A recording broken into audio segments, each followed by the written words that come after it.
જય સ્વામિનારાયણ. બ્રહ્મ સ્વરૂપ પ્રમુખ સ્વામી મહારાજ જીવન ચરિત્ર ભાગ 12. આજનું વાંચન. તેમાં ભાસે નહીં કાંઈ ભેદ. આ અરસામાં સ્વામીશ્રીની નાજુક તબિયતને કારણે મુંબઈના મંદિરના ઘુમ્મટ જ તમામ ઉત્સવોનું પ્રાંગણ બની રહેલું. અત્રે જ શ્રાવણ માસમાં આવેલું રક્ષાબંધન પર્વ ઉજવાયું તો અહીં જ ભાદરવા મહિનામાં આવેલી જળ ઝીલનીનો જળકુંડ પણ ખળક્યો. અત્રે જ દશેરાના દાડે ઉત્સવનો ઘોડો દોડ્યો તો તેને અનુસરતા જ તારીખ 11-10ના રોજ આવેલી શરદ પૂર્ણિમાનો ચંદ્ર પણ આ ઘુમ્મટના ચંદ્રવા તળે જ ખીલી ઉઠ્યો. આ શુભ દિવસે સાન હોજેના મંદિરમાં બિરાજનારા શ્રી નીલકંઠ વર્ણીના અર્ચા સ્વરૂપમાં દૈવતપુરી સ્વામીશ્રી ઉતારે પધાર્યા.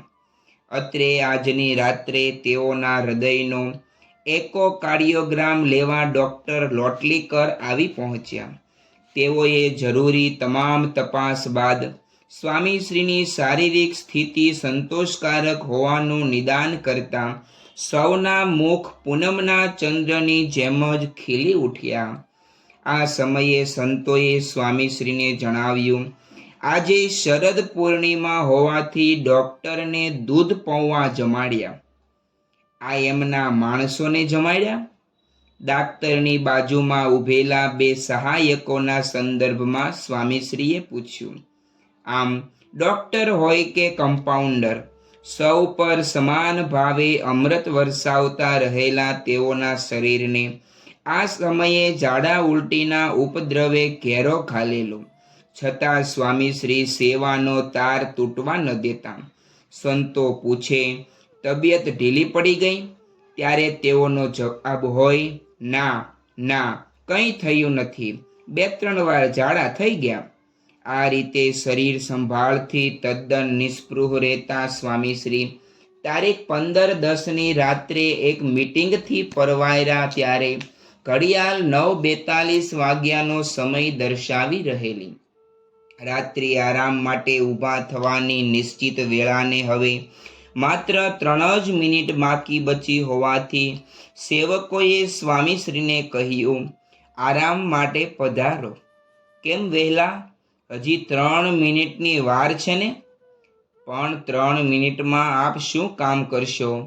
પત્ર મંગાવશો તો તે આવવામાં જ આટલો સમય નીકળી જશે, સંતોએ જણાવ્યું. પરંતુ સ્વામીશ્રી પાસે આયોજનની ખામી મળે? તેઓએ તરત જ ટીપાઈ પર પડેલું સામયિક પ્રકાશ માંગ્યું અને 10 મિનિટ સુધી તેનું વાંચન કરીને પોઢ્યા તો 10 વાગ્યા પછી જ. સમયના વિનિયોગની સૂઝ અને સદવાંચનની ભૂખના વિષયમાં તો સ્વામીશ્રી અદ્વિતીય જ રહેવાના. આ તો દેખી શકે સર્વત્ર. જેમ પુષ્પ છોડ પર હોય કે રોડ પર, પરંતુ તેનું સુગંધ ફેલાવવાનું કામ તો ચાલુ જ રહે, તેમ સ્વામીશ્રી પથારી વશ હોય કે પરિભ્રમણશીલ, સૌને ટેકો ધરવાનું તેઓનું કાર્ય અખંડિત રહેતું. આ રીતે તેઓ તારીખ 16-10ની સાંજે પલંગ પર સૂતા સૂતા પત્ર શ્રવણ કરી રહેલા. તે ક્રમમાં પરિચારકે એક ટપાલ હાથમાં લીધી. તેમાં લખેલા 3 મુદ્દા સ્વામીશ્રીને સંભળાવી તેઓએ સ્વામીશ્રીએ આપેલા ઉત્તરની નોંધ પણ એ કાગળમાં જ ટપકાવી દીધી. તે પછી પરિચારક એ પત્ર બાજુમાં મૂકવા જતા હતા ત્યાં જ સ્વામીશ્રી બોલ્યા, કાગળમાં હજી કંઈક રહી જાય છે, છેલ્લે શું લખ્યું છે? આ સાંભળી ધર્મચરણદાસ સ્વામીએ પત્ર પર પુનઃ નજર ફેરવી તો તેના છેડે તમાકુના વ્યસન સંબંધી વિગતનો ઉલ્લેખ હતો. તે જોઈ પત્ર પરિચારક તો ચોંકી જ ઉઠ્યા, કારણ કે તેઓ જે સ્થિતિમાં પત્ર રાખી વાંચી રહેલા ત્યાં તો સ્વામીશ્રી પત્ર જોઈ શકે એમ જ નહોતા. વળી ચશ્મા અને લેન્સ વગરની આંખે પત્રો સાંભળતા સ્વામીશ્રીથી વિગત તો વંચાય એમ જ નહોતી, છતાં તેઓએ છટકી ગયેલો મુદ્દો જે રીતે આબાદ પકડ્યો તે ગતિવિધિ એટલું તો સ્પષ્ટ જ કરી ગઈ કે સ્વામીશ્રી કેવલ પત્ર શ્રવણ નથી કરતા, પરંતુ એક એક પત્રને દિવ્ય ચક્ષુથી વાંચે પણ છે. આજે એ ચક્ષુના ચમકારાથી સૌ અંજાઈ ગયા. તેના ઉજાસમાં સ્વામીશ્રીની છબી આ તો દેખી શકે સર્વત્ર, છાનું ન રહે અત્ર પરત્ર જેવી દર્શાઈ રહી. એનું જ વધુ એક દર્શન તારીખ 19/10 રોજ લાદ્યું. આ દિવસની સવારે એક તરફ સિનસિનાટીના નિર્માણાધીન મંદિરના નકશા નિહાળી રહેલા સ્વામીશ્રી એ જ ક્ષણે પત્ર શ્રવણ પણ કરી રહેલા. તે વખતે ટપાલ વાંચતા પરિચારકથી એક કાગળમાં લખેલી અડધી લીટી વાંચવાનું ચૂકાઈ ગયું.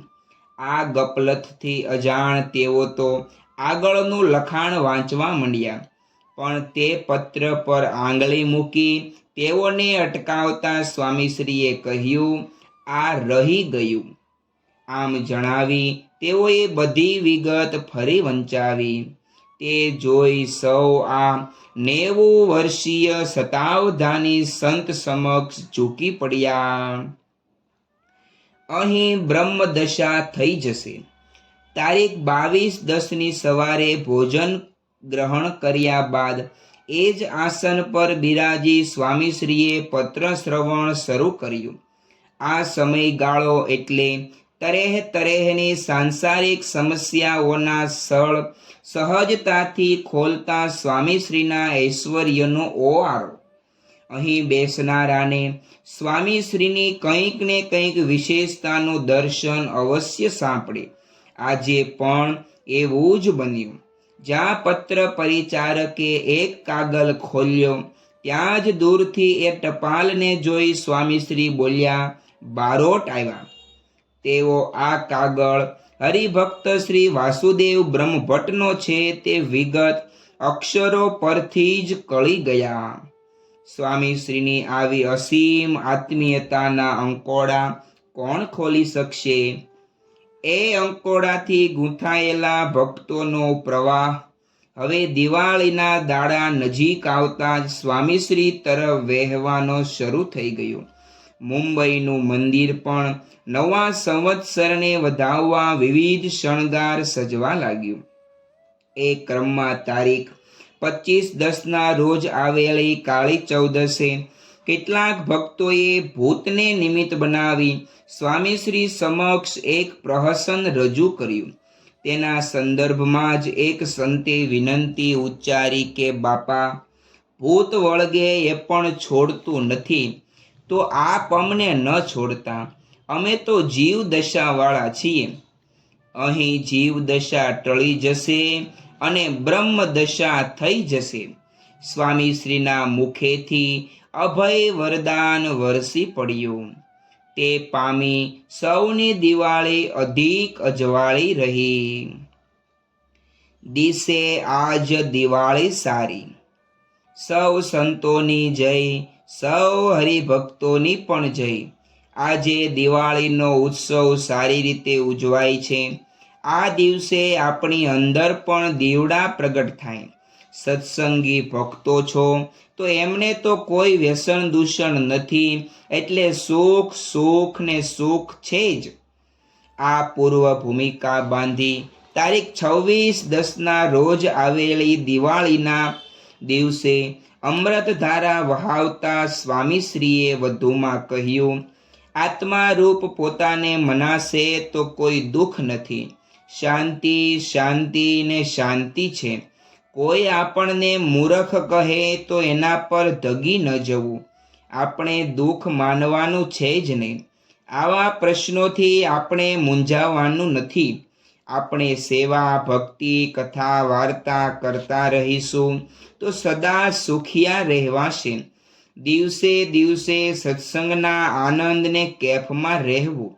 ગાનાના પ્રભુદાસને કેફ હતો કે શાસ્ત્રીજી મહારાજે મને ડોબો કહ્યો. જે કહે એમાં કેફ જ હોવો જોઈએ. દિવાળીના દાડે આ જ્ઞાન દીપક પ્રગટાવી સૌના અંતર અજવાળનારા સ્વામીશ્રીએ આજે લાખિયાણીના મંદિરની મૂર્તિઓમાં પ્રાણ પૂરી આ ગામને પણ લાખેણો લાભ આપી દીધો.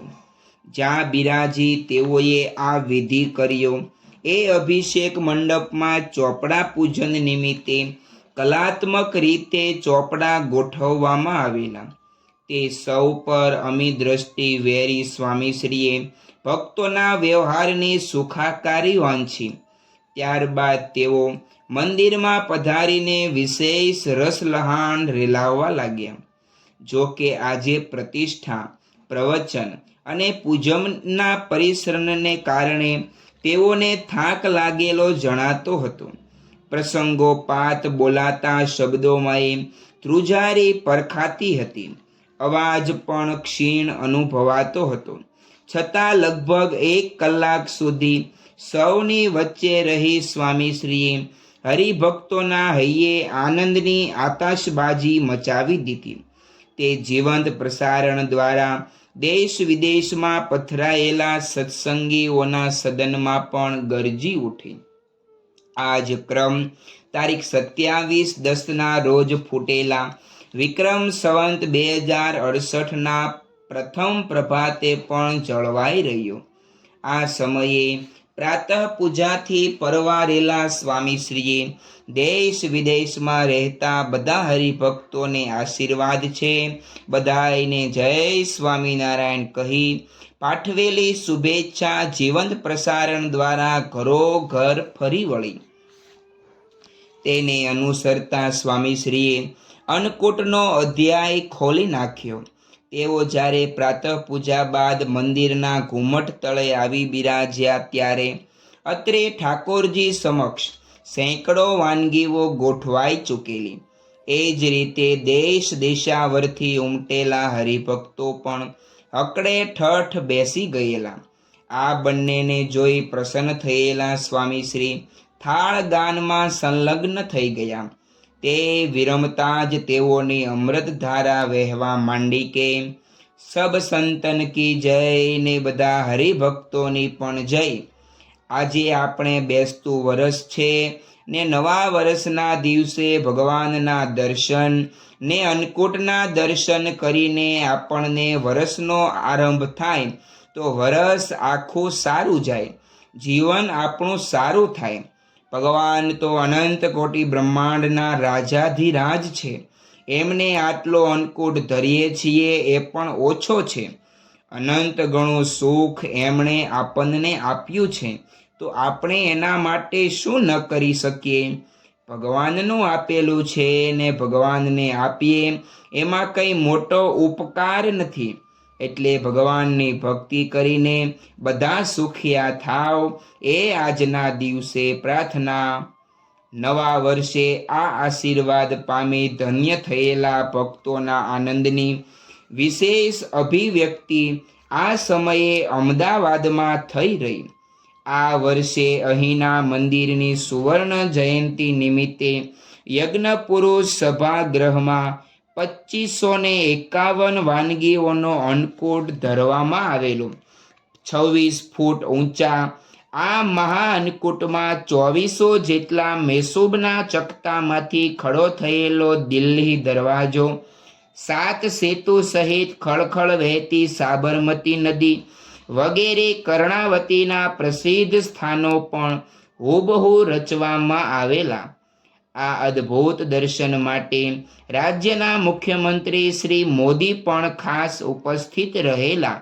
આ સઘળી દ્રશ્યાવલીઓ સ્વામીશ્રીએ આજે જમતા જમતા નિહાળી શ્રીપુરને ધન્ય કર્યું. શ્રી સ્વામિનારાયણ ભગવાનની જય. આગળનું વાંચન આપણે આવતીકાલે કરીશું.